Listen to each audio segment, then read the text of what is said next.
Hello, this is Lynn Fraser with the Kilby Center for Recovery and the Radical Recovery Summit. And I'm really happy to be here today with Dr. Harvey Milkman.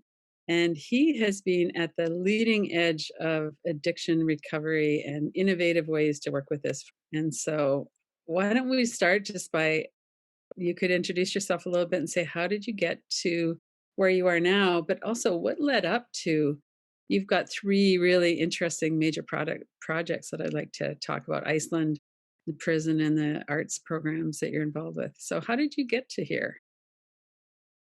Well, firstly, I'm a professor emeritus at Metropolitan State University of Denver, and up until the COVID time, I've been teaching classes, abnormal psychology, and a course called Cravings and Addictions, which I wrote the book for, Hmm. called Craving for Ecstasy and Natural Highs: A Positive Approach to Mood Alteration. And it really puts a lot of my life work together, going back to the mid 60s in New York City, and looking at addiction from a different perspective. So, should we start there and talk about how that Yeah, evolved? interesting. So, go back to 1966 to 69, graduate student at Michigan State University, a PhD student, and then doing an internship from 1969 to 1970 at Bellevue Psychiatric Hospital in New York City. And during that time, a lot of people were discovering psychedelic drugs, and certainly marijuana. It was a really like kind of a drug revolutionary period that the youth didn't believe anything that the government was saying, so they didn't believe the Vietnam War, and they didn't believe in racial justice, and so they didn't believe that drugs were bad. So there was a lot of going on and a lot of energy towards taking drugs. And so I was influenced. I was in that period of my life, and people around me were smoking a lot of pot and experimenting with psychedelics and so on. So, as an intern, one of my teachers, William Frosch, who was the associate medical director at Bellevue at the time, presented a paper at Grand Rounds at the psychiatric hospital, and he presented before professionals in nursing and psychiatry and psychology and sociology, and there was a place where they would present new ideas. And his idea was that people were taking drugs because they had different drugs for different personality reasons. That why would one person take acid, another person cocaine, another person heroin? They must have different personalities because the drugs have such different effects. Mhm. And I sat through that lecture as a person in my 20s, and I said, Dr. Frosch, I think we can research that. And he said, go ahead. You can use all my contacts in New York. You can use the hospital in New York City. And how do you want to do that? And so that's where it all got started. Oh, cool. So, when I think about taking drugs, mostly I think about I just want to get high. Right. You're saying there's a little bit more specificity around that. People want to get high in a certain way. Right. How do you want to get high? Do you want to be mellow? Do you want to be activated? Do you want to be, spiritual or feeling some sort of connection with the universe? I mean, how do you want to be high? And so those were the questions we began to ask: is who wants to be high in what way? And Right. Dr. Frost said, how do you want to do it? And he was a mentor to me, and he still is a mentor, and we still talk about these kinds of things. And I did some thought about it, and I didn't take it lightly. And I had already known about what good research was. And you want to choose a preparation that makes sense. You don't want to make it so unlikely that you'll find results. So I didn't want to use alcohol because everybody drinks alcohol. And I didn't want to use pot because so many people were using pot. So I took two drugs that were very disparate in terms of their effects and very relatively limited populations that were using them: heroin and amphetamine. And I said, Dr. Bill, I want to. He said, how do you want to do it? And I said, I had already done a lot my master's thesis, and I knew that I didn't want to do for my doctorate what I had done for my master's, giving a lot of paper and pencil tests and inventories and questionnaires. I didn't really believe these instruments. And so I said, I want to, and I was influenced by people like Stanley Milgram, who were doing the obedience to authority studies and telling people they were getting electric shocks. And then there was the Stanley, the Milgram study, the Phillips and Bardo studies where the Stanford Prison Experiment. There was a time in psychology which was very experiential. I said, because so I wanted, it was my turn, and I said, let's give people their drugs of choice. Give them the drugs that they take, and let's talk to them when they're high and when they're straight, and find out, why are they taking these drugs? And he said, yeah, we can do that. We do research on amphetamine at the hospital, but for things like narcolepsy and which is sleep disorder, and sometimes it was being used for excessive weight gain, and so we could give people amphetamine. And he said, but we can't give heroin. And I said, why not? You're an M deity, right? M deities can do things. He said, no, it's illegal. If you were in England, you could do it, but you can't do it in the United States. But he said, we can give them morphine. I said, okay, that sounds like that's good enough. So we recruited people who were abusing these drugs, heroin and amphetamine, and we invited them to get a dose of their favorite drug. And plus, Michigan State was also, my graduate school, and they were in favor of doing creative research, and they gave me $10 per subject per interview. So they could come in and get their favorite drug plus $10 to do an interview while they were high or when they were straight. And so we interviewed them under those two conditions. And it was a triple blind study.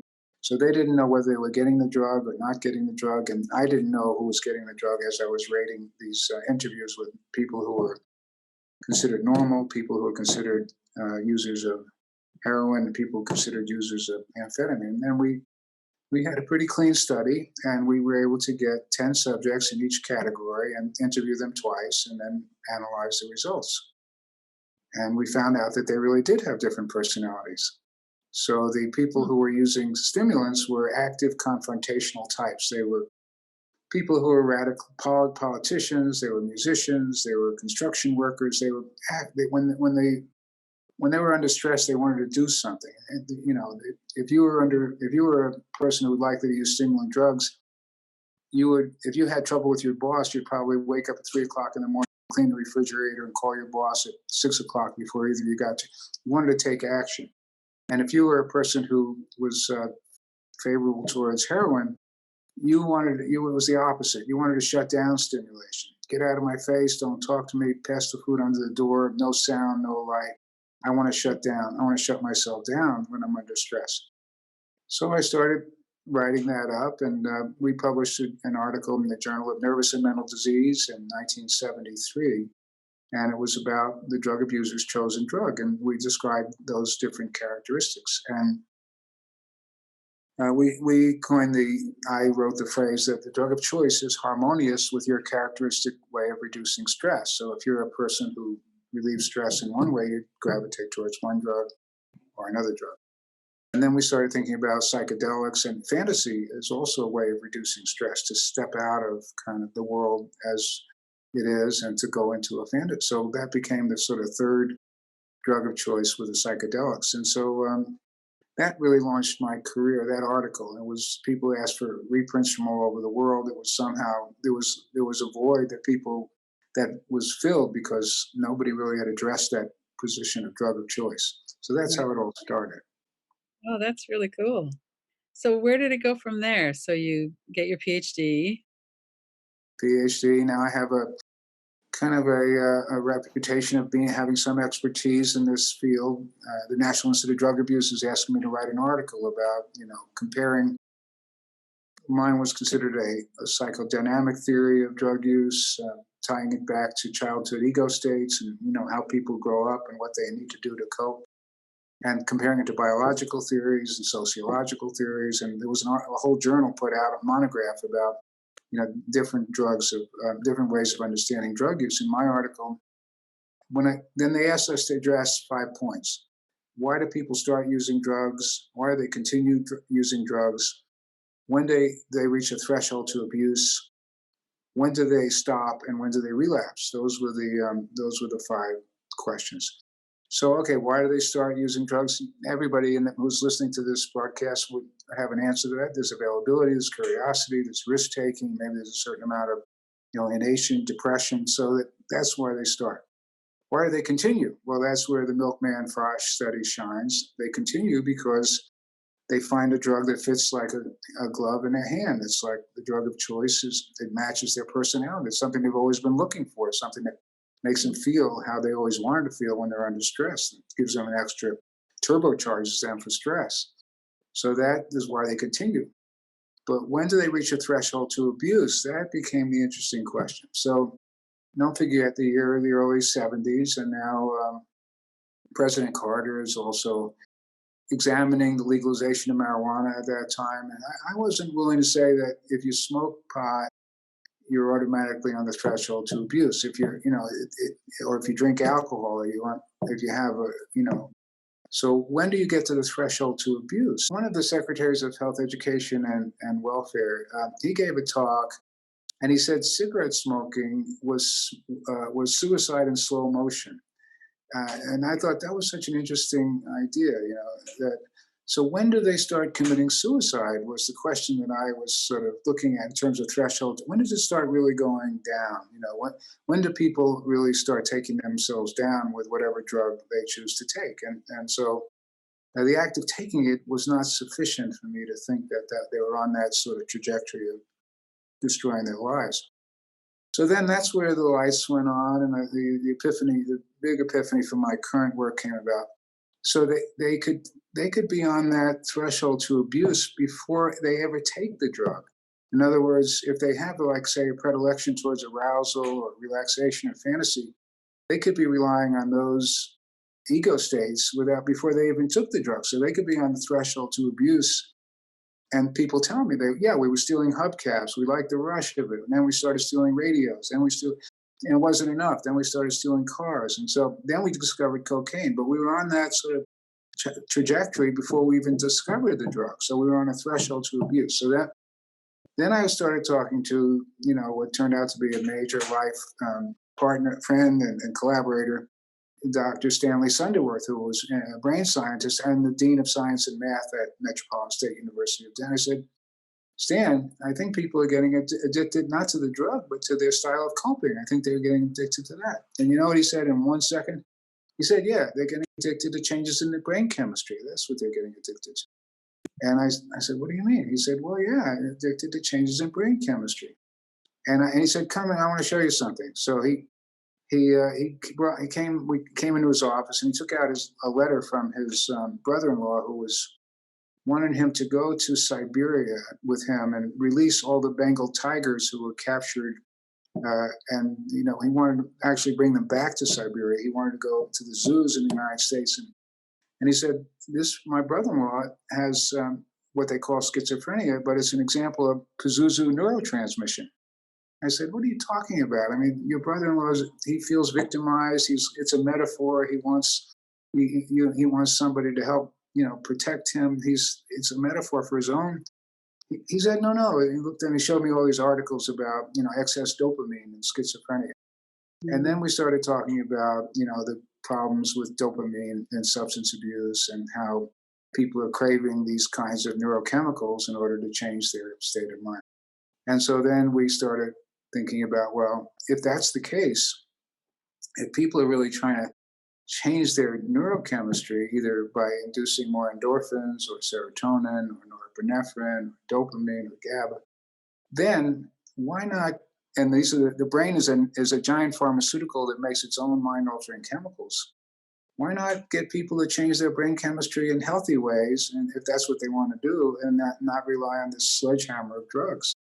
Mm-hmm. So I came up with this idea in a kind of an epiphany of, natural highs. Why don't we have people think about getting high in natural ways, and then they don't have to be so destroyed by these kinds of toxic chemical substances. So that's where it all started.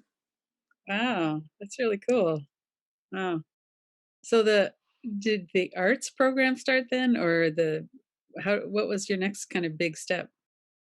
Well, the next step was, okay, this seems like the way to go. So then 1987, I decided I want to ask the state of Colorado to put on a Natural Highs conference to bring people from all over the country together to talk about natural highs as a way of combating substance use. So the Alcohol and Drug Abuse Division of the state of Colorado provided some funding to put on these natural highs conferences, and I collaborated with Alex Hunter, the district attorney for Boulder County, and what better place to do something like that than Boulder, Colorado? And so we put on a natural highs conference and we invited, and actually, so how can you induce natural highs? Well, the obvious thing is sports, and everybody. But I was thinking it's too much sports. We're overemphasized. A lot of kids don't want to do sports. A lot of people they need other ways. We can't just have a one-trick pony and just rely on sports all the time. So night basketball isn't going to do it for everybody. So how else can you get to feel good? And then that sort of things about the arts and humanities. I mean, writing and poetry and art and music and dance.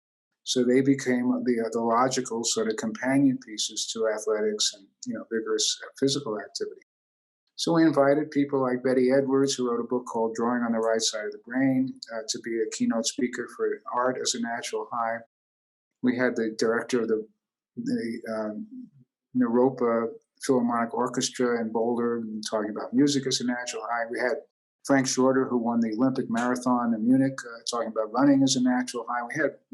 We had people from Olympic athletes, weightlifters, and all coming together. And we even had the precursor to Whole Foods donating natural highs lunches. So we had lunches according to your preferred personality type. So if you're an arousal type, we give you like a protein lunch.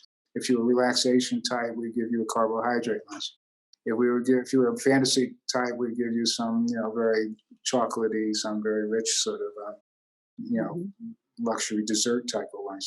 So we had a lot of fun, and people were jumping into the swimming pool at 12 o'clock at night, midnight, and having natural highs, and music was going. And we did it for 2 years in a row, and had people. Herb Benson came out the second year and did a talk on meditation as a physiological bridge to natural highs. And he was the Harvard researcher who kind of broke through on transcendental meditation. He was the one who said, why don't you just say the word one to yourself? You don't necessarily need a mantra. You can do meditation. I know you're familiar with meditation, but he was the one who talked about, kind of a more secular meditation.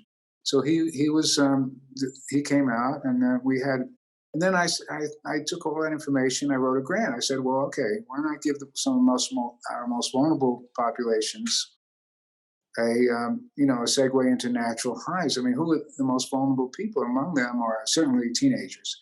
So those are the ones that really are going to be most vulnerable to drug use and interruption of their life trajectory. So I wrote a grant to the Center for Substance Abuse Prevention, and I asked them for $1.2 million for a 4-year national demonstration grant for natural highs.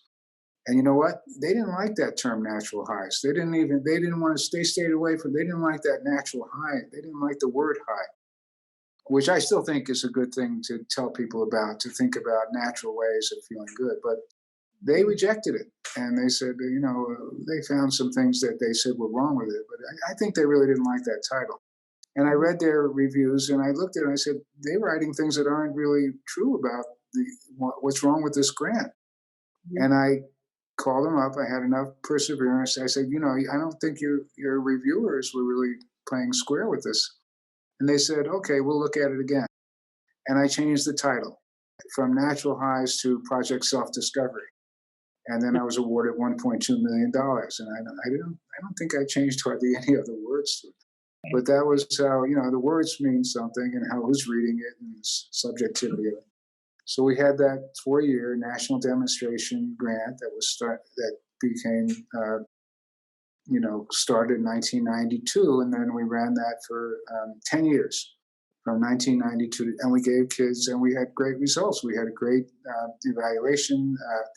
Dr. Ken Wanberger is one of the great evaluation scientists in the field of social sciences, and he evaluated the program over that period, and we had great instruments and great sort of ways of talking to the family members, the students, staff, and we could demonstrate that they really were getting better in terms of their family life. They had reduced use of drugs. They had more improved psychological well-being, and so that became a model that really was a joy to be able to put that together. And I still have contact. I mean, some of those kids are 40 years old now that we started working with, but it's still it was an incredible experience. And so we were able to bring that to places like Iceland and Peru and other places to talk about natural hives. And so that was one sort of piece of it. And Iceland was really influenced by that, and they decided to do it. Why wait till they're teenagers? So one of the young sociologists that I had some influence with, she was young, and she went off on her own. She said, "Oh, let's give them ways of feeling good when they're children, when they're like 5 and 6 years of age. Why should we wait till they're having trouble?" So they started this really nationwide program of giving kids healthy alternatives from very young in their school age, and that became an international model. And it's now called Planet Youth. Mm. Oh, that's really, it's exciting to know that your work has gone so wide. There must be something really true about what you discovered and that approach, or it wouldn't be standing the test of time in so many different cultures and times. And Well, it's also an idea that time was society was ready for that. I mean, there was a zeitgeist for looking at alternative ways of thinking about drugs and to get away from this sort of cookie cutter model that people have been pursuing for decades. And Reefer Madness had run its course, and people were trying to look at it differently. So I was at the right place at the right time, I think. mm.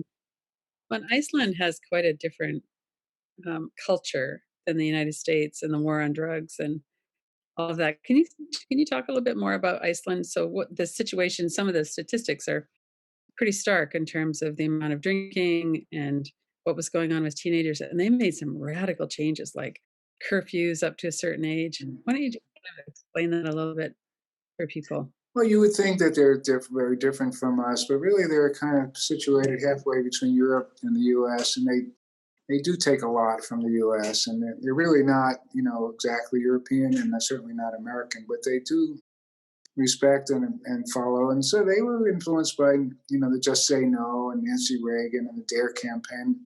They were doing all that, and it didn't work. I mean, they found that it was just doing no real benefit, was not benefiting. And the drug use kept going up. 42% of the teenagers were getting really badly drunk every month, and really doing damage to the social life in Iceland. And they got tired of it, and they really got. And they're very good, responsible. They're very a lot of them. They have the highest literacy rate in Iceland in the world, and they have also with all these problems that you look at with suicide or drinking. They also have the longest lifespan. They're not like a culture that is down, really downtrodden. They're a very rich and vibrant and alive and intelligent group of people. So, and there's not that many of them. There's only 330,000 people in the whole country of Iceland. So it's a pretty small pop, and it's also very homogeneous. There's a lot of Icelanders who were born and raised, and there's not that many immigrants that come to live in Iceland. So they had the capacity to make some, kind of choices without a lot of argument because they see things in a much more homogeneous way than we do. They don't argue. When they see something, they think they go embrace it. And also, it's the more of a social welfare system. So the government was willing to put more into it than some other, places where it's more, less involved in social welfare practices. So they were able to do that. So they decided that we're going to do something about it. We don't want our streets polluted by kids getting drunk and sick on the streets and being boisterous and sometimes dangerous. So they instituted a questionnaire. Was probably the most sort of let's say useful element of their change process. So they have a Youth in Iceland survey, and they would survey the kids every year and ask them what was happening in their social life and their drug taking, what kind of drugs were they taking, their anxiety levels, their school experiences, their family life. Just a 75 questionnaire, but in an hour or so, it's amazing how much information you can get about a kid. And the other thing is the kids tell you stuff that you wouldn't believe how honest they are about their lives. I mean, I've done, presided over more than 2,000 of these surveys, and the knee-jerk responses, they're not going to tell you the truth, but they don't have the same kind of filters that adults do. They tell you a lot. I mean, some kids won't, but a lot of them really tell you. So you get a real sense of what's going on in their lives. And then we understood how many kids were getting drunk, what proportion of them, what. And we could look at things like how much time were they spending with their family, how much time, how did they feel in the neighborhood, in the schools, and so on. And we discovered that there were certain sort of markers of risk that predicted their drug use. One was how much time they were spending with their family. It was a direct relationship between how many nights a week you have with dinner with your kid versus how many times a month are you getting drunk. And Yeah. so there was that. We saw that from the data, and also we saw that people who were not participating in sports or in other kinds of extracurricular activities had a much higher level of substance abuse. So we were able to look at that data, and we also looked at how late they were staying out at night. And the kids that were staying out unsupervised at night had a much higher rate. So we looked at all that data, and we were able to put together a program that sort of capitalized on that information. One was based on curfew. If you're 16 years of age or younger, you can't be out after 10 o'clock at night, even though the sun doesn't set until like midnight in the summertime. But you have to have a reason for being out, either supervised or going to some concert with adults who are. And it's not a police state. Iceland doesn't arrest you if you're, who talks to your parents or walking the streets and they say, "What are you doing out? You shouldn't be out now. Mhm. Or I'm going to call your mother. I mean, what's going on here?" And so it's not like police are going to arrest people. So it's more of a friendly sort of a kind of a, this is what we're doing. This is what we do in Iceland. So the kids get that idea. So when the kid says, "Mom, I want to go out," and she says, "No," and she says, it's people don't do that. We don't, and then everybody knows it. The media was very cooperative. They published those kinds of information in newspapers, on television, radio. Everybody knows that curfew exists. Everybody also knows in Iceland that it's a matter of how much time you spend. It's not just quality of time, it's quantity of time. So people know that now. They don't argue with that. So even though you may be working two jobs, which people in Iceland do, they have the same kind of economic difficulties that we have in Canada or the US. It's a lot of people trying to make ends meet, and so, but they make time for their kids. They understand that, and but probably the biggest thing is the after school activities and the leisure card. So the government and the practitioners and the policymakers, they all got together and they said, and the researchers, they said, what are we going to do? How are we going to get these kids to? So they decided to create a leisure card, which gives every child in Iceland approximate of 400 euros per child per day, per family, per year. So in other words, every family gets an allocation of 400 euros, which is approximately $500 per kid per year, to enroll them in an activity like sports or music or dance or art. And they all know that. And it's not like they can take the money and use it to buy drugs, because it's all on the computer. And they're very computer literate in Iceland. So it's like vouchers. So they know that they can register their kids on the computer for this program class or that class. And, something like 90 something percent of the kids who are 6 years old are registered in these classes. And so it goes all the way up to 16, 17 years of age. They participate at enormously high rates in these kinds of after school activities. And it works. And they're very, and I'm consider myself an honorary Icelander. We beat England in the European Games in soccer. We tied Argentina in the World Games in last year, and with the World Cup. And so, I mean, imagine a little country like that. And sometimes they have a wink and a smile. They say it's because of these programs that we have. So. Oh, wow. So what I find interesting is that the whole country just kind of went, something's not working. Let's look at it. And what you came up with, what made sense.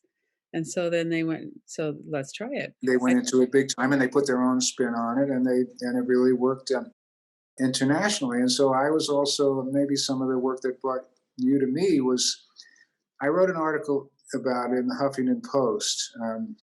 I think it was 2017. I said, "This is amazing what Iceland is doing. It's incredible." And I wrote that article, and then it went viral. It went all over the world. And then the Mosaic and Britain picked it up, and then it went into places like the Atlantic Monthly, and it went all over the world. And they're talking about the Iceland model. So it became something that people really got the wind of around the world, and that sort of brought it into another perspective. And I think I'm proud of that because it was quite genuine. I mean, I wasn't thinking about making it bigger. I just thought this is incredible what's happening here. I just have to write about this, and so you never know what's going to happen. True. So, I think we have an intuitive sense that people who are using drugs and other any kind of addiction, there's some element of escape and comfort of distress, and trauma really fits into it. And then there's so much shame once people start using, and so much pressure. So what's your thinking around shame and childhood trauma? And I mean, this is such a positive approach, but Right, it should be still rooted in that understanding of these are some of the issues here, and how are we going to do something, right. you know? Well, one thing is, I mean, people don't like to be pathologized, and they don't want to think of themselves as deviant or sick or So the thing that Project Self Discovery taught me with the 10 years of working with it, and the kids were really only selected because they had problems with criminal justice system, with the mental health system, school system. We didn't take kids who were doing well. We took kids who were really, having problems. Mhm. And so, but you know what? We never labeled them as kids who were mental health kids or substance abuse. We didn't, and they didn't want to see themselves that they were coming in to do an arts program. They weren't coming into a mental health center or to a probation office where they were going to get therapy.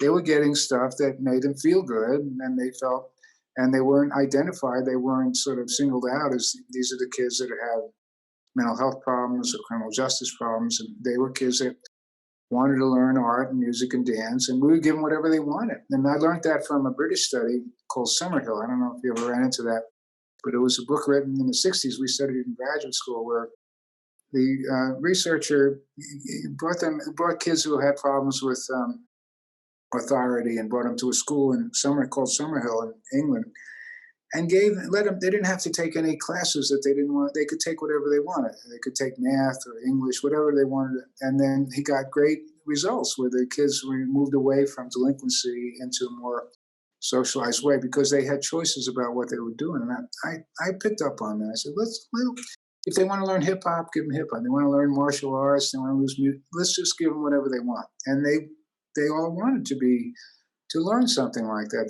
They wanted to do something that was creative, and they had that spirit also. So not to pathologize it. I think is a big deal in terms of going towards a more healthy way of working with these problems. Right, right. And But it there is, but I want to touch on the trauma. I mean, I think you mentioned interviewing people like Gabor Maté and others, and talking about what we all know is that there is a trauma core, and so many of the people who are using drugs. But I think we know something about trauma too, is that you don't have to be a trauma specialist to help people with trauma. So you don't have to be someone who goes, certainly you don't want to have a voyeuristic window into what happened with them if you're working with kids. If you offer a reliable, constructive environment with a caring, sort of nurturing team of people who are sensible and reliable and consistent, you do a lot towards resolving that trauma by not even talking about the trauma. And right, so that's something that really we know. Some people really need to go into it, but many people, when they're exposed to a group of people who have authority and they're not abusing them, they're not taking advantage of them, they're reliable and consistent and caring, they get better a lot. And so that we were able to do that without bringing them into trauma recovery centers or things of that sort. And most of them did have trauma in their backgrounds. right. So the inconsistency and betrayal and hurt that they suffered from the adults in their life prior to this was kind of healed just by this safe, consistent connection. Yeah, and when I talked to former gang members and people who had, you know, people who had addiction to everything that you can imagine under the sun, I say, how did you get better? And almost every time I get the same answer is that somebody cared about me. And that's kind of what it boils down to, is to make those linkages with people that they connect with and who reach out to them. And I wrote an article called Better Than Dope that I published in Psychology Today about Project Self-Discovery. And it was interesting. The editor said, well, this is a great, I called it Project Self-Discovery, Artistic Alternatives to Drugs and Crime. And she said, it's not interesting. People are going to get bored. They're not going to read that. I said, I'll give you something sexy. Let's call it Better Than Dope. And she said, okay, that's it. So then 1 million copies went out with that. But how did I come up with that term? Because one of my students in the program, one of the participants, he had a lot of problems with alcohol. He used LSD regularly. He had failure in school. He was shot in a gang thing, but he was a great artist. He was a graffiti artist, and he would take me around looking at the graffiti in Denver, and he'd say, "Harvey, what do you think about that? What would they say about that?" He was like really very involved with what people thought about the art, and he came out of that art class one day. Loretta was his art teacher. She was like a grandma. She had all gray hair. She was probably close to 70 at the time. And he said, she's an angel. She's an angel. She could help him turn his art into like professional art and help him frame it and stuff. And he said, he came out of that class one day and he said, Harvey, it's dope. It's dope. And I knew what he was talking about. It was better than dope. It was like a drug. It was his drug of choice. And to this day, we're friends. That kid and I are friends. And he became a tattoo artist. He has a very, vibrant career as a tattoo artist. But that's what happened to him. But it was better than dope. So that was the title of that article in Psychology Today, Better Than Dope. So what is better than dope? Right. What is better than dope? I mean, is there anything better than dope? If you have meaningful engagement of talents, if you can engage yourself in a way that has meaning and purpose and makes you feel good, then it's better. Right. Rather than being kind of written off as a loser or a trouble kid. That's right.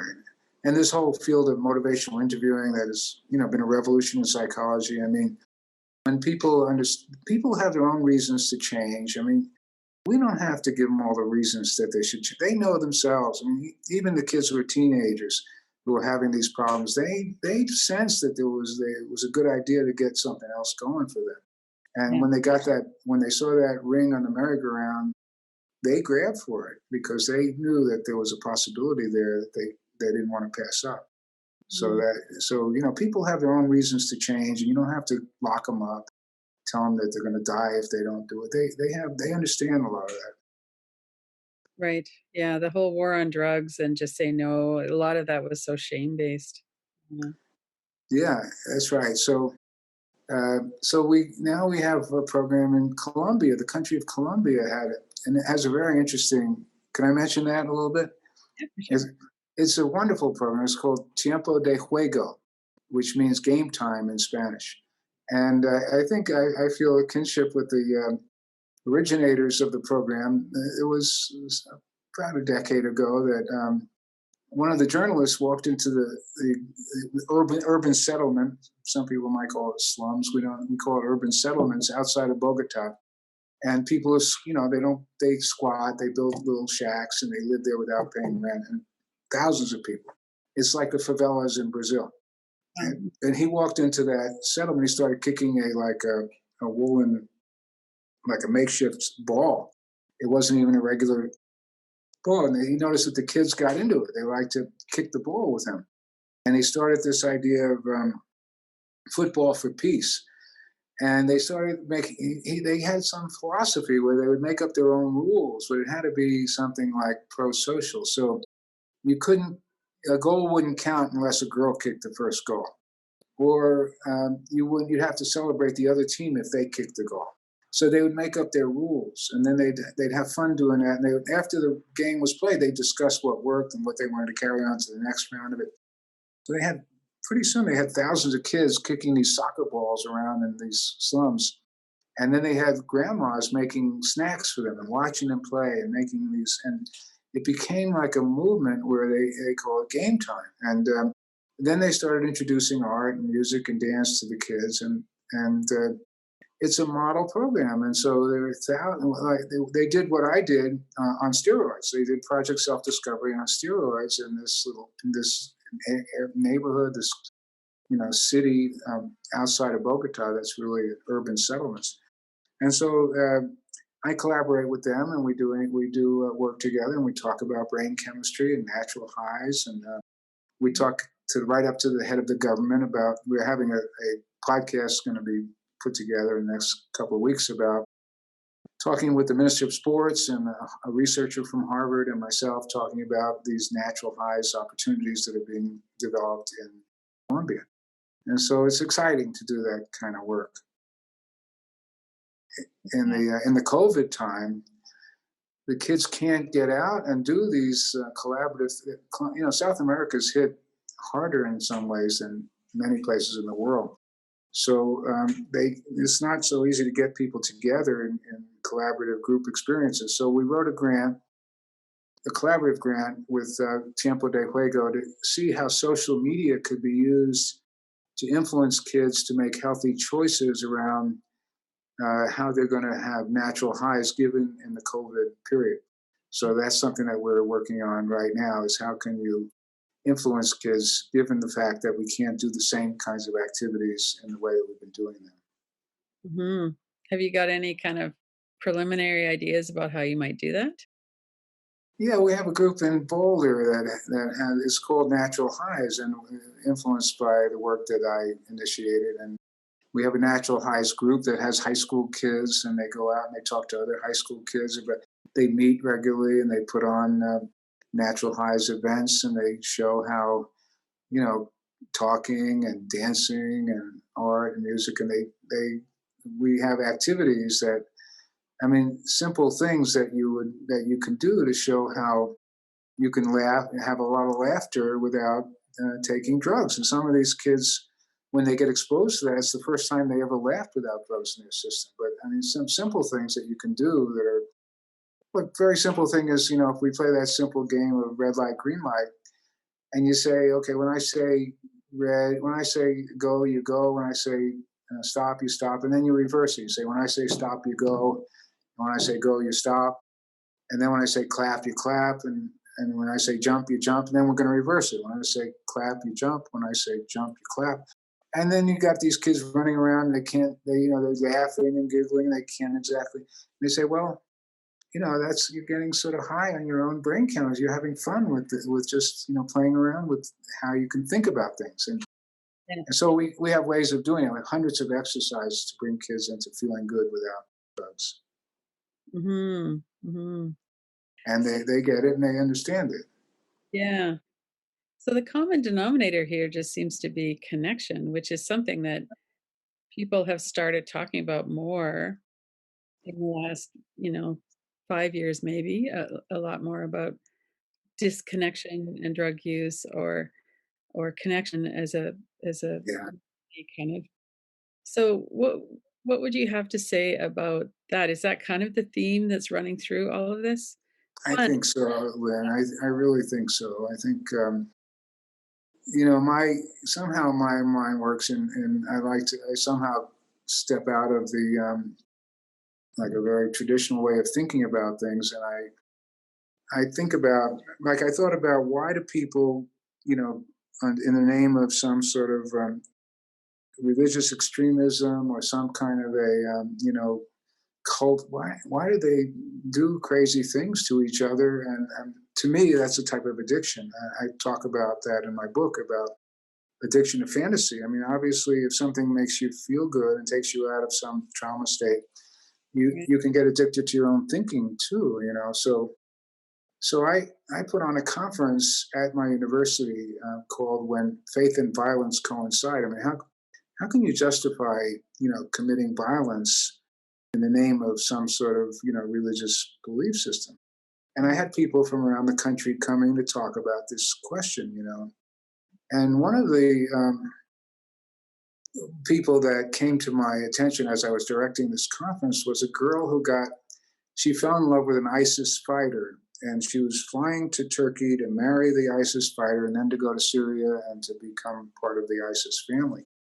And her mother was a biology professor at one of the universities here in Colorado, and they intercepted her. The FBI somehow caught her at the airport, and they brought her back, and they tried her for some sort of collusion with ISIS, and they put her in jail for I'm not sure how long. But I interviewed her mother before and her mother said she didn't need to go to jail. She didn't have connections. She didn't have connections. She was isolated. There was nobody that she had to talk to. And so you brought that point up, and that was a very salient sort of experience that I had. Yes, I think that's it. I mean, if we make, and that's what Iceland has become, exquisite at, is even if the kids' parents are drinking or having other kinds of mental health problems, if they have that connection with other kids and with other healthy mentors, it makes all the difference in the world. I mean, it Mhm. can, if you take that field of epigenetics, it can reverse like even genetic trends going in Right. the wrong direction. If you make that nurturant human connection, it can bring out a whole positive brain development in the brain. So that's a big part of it. Well, and it really doesn't say much good about the nuclear family and the kind of pressures that people are under to, parents who have Right. uneven trauma and their own addictions, and then kids are just kinda lost, and that's been going on for generations. Yeah, and I think, Lynn, pragmatically, I mean, if we can't really rely on the nuclear family to do it, then it behooves us to figure out other ways of doing it. If the nuclear family can't always be the nuclear family that we want it to be, that we idealize it at, then we have Mhm. a responsibility as a society to figure out ways of nurturing kids so that they don't become victimized of a dysfunctional family. Yeah, yeah, for sure. So if someone's sitting here going, "Yes, this is it, we need to do this," how do they go from there? Like, what are some ideas you might have about that? Well, I think well, one thing, I'm at this stage of my life where I am interested in collaboration. So if people want to contact me, I mean, the meter doesn't go on, the cash register doesn't go on. I mean, I'm happy to talk to people about these kind of. And if there's a community out there that wants to pay my airfare and give me a hotel room, I'm happy to do that. I mean, so to talk about.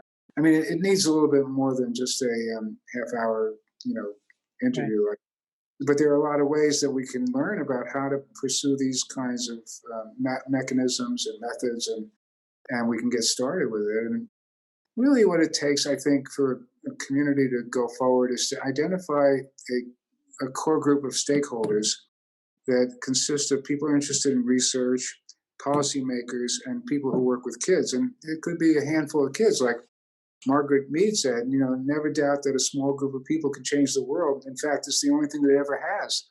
I mean, so if you get a small group of people together that want to do something and then, create this momentum where you can have a conference or a meeting. And I mean, I've done it in communities, and I did it in the whole country of New Caledonia. We ignited the whole country to do this by starting out with a small group of people that wanted to have public talks about it. And then we got people mobilized, and it can be done. So it takes a small group of people to have the initiative to put together, some conferences about this, and then have people get bigger and bigger, and then it reaches a critical mass, and then before you know it, something is being done. Well, and I was just thinking about what you said about in Iceland, it's the parents who are just kind of out in the streets after curfew and just kinda connecting with the kids, so it's not an arrest process. They're No, not. it's nothing like. It's not like reefer madness where people are going to go to hell if they use a drug. It's Right. compassion and caring and understanding and warmth, and somehow shepherding people to the right place. It's more like shepherding rather than coercing. So Right. that's how it is. Um, but yeah, it takes parent groups. The school is a good ally in this. I mean, the school didn't cause these problems, and it didn't. It's not going to solve these problems. but it's a good way of bringing people together. So when you have the school is able to, yes, agree to put on to have questionnaires administered, so you find out what's going on in the school, and then you can then reach to out to the parents because they have connections to the parents. So the school can become a hub where a lot of this kind of beginning position can take place. And another thing that's important, Lynn, is the local nature of this. I mean, one lesson I learned from Project Self Discovery. I collaborated with a remarkable African American dance choreographer named Cleo Parker Robinson, and people trusted her, and they trusted me, and they brought their kids to us, and we had these thousands of kids. But not every community has a Cleo Parker Robinson and a Harvey Milkman. So, what do you have in your community? So, it has to be local people who have charisma and have relationships that are meaningful to the kids in that community. So it's local, and you use the local talent to figure out how to manage what kind of alternatives you're going to give the kids and who's reaching out to them. The other thing about local, we have a statement in Iceland that I think is very helpful, is that the data is like fresh vegetables. It has to be local and it has to be delivered rapidly. You can't store it up for like 6 months. A lot of times when we do surveys, it takes a year or 2 years before it even, if it ever gets to the people who are working with these kids. Usually it stays in the ivory tower in some journal somewhere. So it has to be fresh and it has to be local and it has to be disseminated because conditions change very quickly.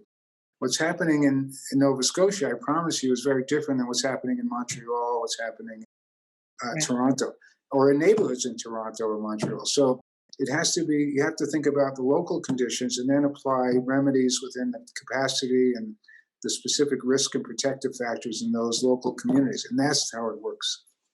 Right. Right. So let's I can't believe our time is almost up. So why don't you say your names of your book and your email address? How can people get a hold of your website? How can people get in touch? Okay, I think probably the university email is best for this purpose. So milkmanh@msudenver.edu. So that'll get me through the university. And then the book that I'm really most current with that pertains to this conversation is, and it's called Craving for Ecstasy and Natural Highs, a Positive Approach to Mood Alteration. And that brings together a lot of the things I talked about today, from arousal, relaxation, fantasy, addiction, and then all the positive things you can do: nutrition, exercise, meditation, meaningful engagement of talents, positive relationships, and puts together what people should be thinking about in terms of how to feel good without taking drugs, and explains all the brain chemistry, the psychology, and the sociology in very readable way. And the students love it. They understand it, and it's not dumb. It's not dumbed down at all, but it's stuff that people can get. Right. That can understand. Yeah. Yeah. So so thinking of me, I want to be remembered as an applied psychologist. I never thought psychology was that good if we couldn't use it. I mean, if what do we do with all the information? How do you help people with this? So I've always devoted my life to creating programs that would reach out and connect psychology with populations of people that could benefit. Right. I'm very much like that teaching meditation as well. If it's not in your daily life, then it's you're missing out on a lot if you're not using it in your own day to day working Yeah, with your mind. Yeah. yeah. Yeah. So this has been an opportunity for me, Lynn, with you, and I'm hoping that it is a good interview that we're having and how it. I'm delighted and really encouraged, as we're recording this, it's just a few days after the announcement of Biden and Yeah, Harris being elected. And so there was so much uncertainty and fear. And there's also so much polarization and people wondering how are Americans going to pull together? And so yes, what we're talking about, occasionally I would kind of be drifting back to that as we're talking. This is how we come together. Everybody has that impulse to do well and to be connected and to be happy. And a lot of times when that's not really showing up, it's because of fear and histories of disconnection and pain and to be able to work with something like this is a really positive thing. yeah, and I think I think for me, you can put this out or not. I think there's more love in the world now after this election. I think people are having a fresh air, feeling. And my friends in Europe are saying, "Oh, we have such a relief, Harvey," and I Yeah. feel that way. I feel like what we aspired to in terms of using science and using humanity, being the virtue of humanity is now being given another opportunity. And so I think that's an optimistic part of where we are today. And it's not over. I mean, we're not by no means cured of all this stuff, but I Mhm. think maybe we're on the right path now. Yeah, I agree. Yeah, and as a Canadian, I have so many friends in the United States, and so it's personal in a way, but it's also, as a human being, it's really difficult to watch what was going on in the United States. Oh, it's horrible. Yeah, So we have the fingers crossed about the next 2 months. I mean, we know that this is a narcissistically wounded person who we worry about how right. those wounds will manifest. So fingers crossed, and maybe you and I will have another talk in a couple of months and say, well, we got the good end of it now. That's what I'm hoping. I bring people together, and I learn from these people that I bring. Like I'm sure you do when you interview all these people, you learn things as you're going along. So I brought Stephanie Covington and Lisa Najovitz, who were doing stuff with trauma. And one thing that they influenced, they put on a conference in Denver that I put together. And one thing they got me to see was that it's very individual Mhm. how people talk about their trauma and it's a very individual discussion with the therapist. I mean, Mhm. there's no really blueprint for exactly how to do this kind of work, right? Mhm. And it's a very and then I think one thing some people get better just in a group listening to other people talk about their trauma. Other people talk about their trauma. We didn't talk about my work with the criminal justice system and all. We've written some incredible curricula for teenagers in criminal justice settings, adults, and probably more than 1 million adults have gone through our adult criminal justice, criminal Wow. conduct, and substance abuse treatment workbooks and things. Mhm. But in the end of the day, it's about the human real connectedness. I don't care what kind of curriculum you've written and what kind of manual they're doing. It's the connection with the counselor or with whoever that person is that makes life click for you. That And if we can have some fun along the way, that's even yeah, better. yeah, and particularly with teenagers, they like to laugh a lot. And if we can have fun with them, I discovered that. That's if they're having fun, then they want to come back. And Yeah. Mhm. so Well, what a pleasure to get a chance to talk with you, and thanks for your great work. Thank you. Welcome to the 2021 Radical Recovery Summit, presented by the Kilby Center for Recovery. This is Lynn Fraser, your moderator. This year, our theme is Feel It, Heal It, a new paradigm of recovery, featuring a diverse group of thought leaders and innovators, people who are working on the ground in the new field of addiction recovery. Go to radicalrecoverysummit.com to sign up and watch free.